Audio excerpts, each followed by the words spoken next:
Hello बच्चों, let us read this question. This question says the burning of hydrogen is called. और हमारे options हैं option A hydrogenation, option B hydration, option C oxidation, option D reduction.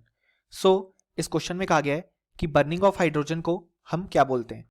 So इस question को solve करने के लिए हमें जो की कॉन्सेप्ट रिक्वायर्ड है वो है concept of burning of hydrogen.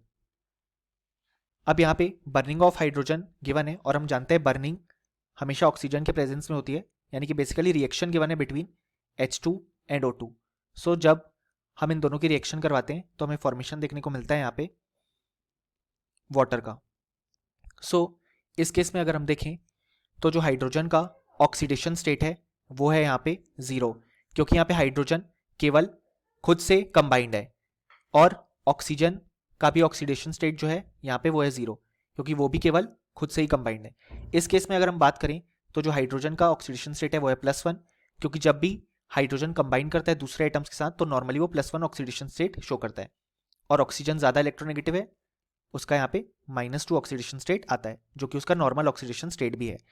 सो इस केस में हम देख सकते हैं कि जो हाइड्रोजन है उसका हमें यहाँ पे ऑक्सीडेशन देखने को मिला है और जो ऑक्सीजन है उसका हमें यहाँ पे रिडक्शन देखने को मिला है, क्योंकि हाइड्रोजन का ऑक्सीडेशन नंबर इंक्रीज हो रहा है और ऑक्सीजन का डिक्रीज हो रहा है. सो हम देख सकते हैं कि बर्निंग ऑफ हाइड्रोजन एक टाइप ऑफ ऑक्सीडेशन रिएक्शन है, क्योंकि इस केस में जब हम हाइड्रोजन को बर्न कर रहे हैं या बेसिकली ऑक्सीजन के साथ रिएक्ट कर रहे हैं तो वो ऑक्सीडाइज हो रहा है, इसलिए हमने इसे एक ऑक्सीडेशन रिएक्शन कहा. सो इस क्वेश्चन के लिए जो करेक्ट ऑप्शन हो जाएगा वो जाएगा ऑप्शन सी ऑक्सीडेशन, और option A, B and D incorrect हो जाएंगे. सो फाइनली हमें बोल सकते हैं कि इस क्वेश्चन का जो करेक्ट आंसर आ गया हमारे पास वो आ गया option C. Hope you understood it well. Best of luck.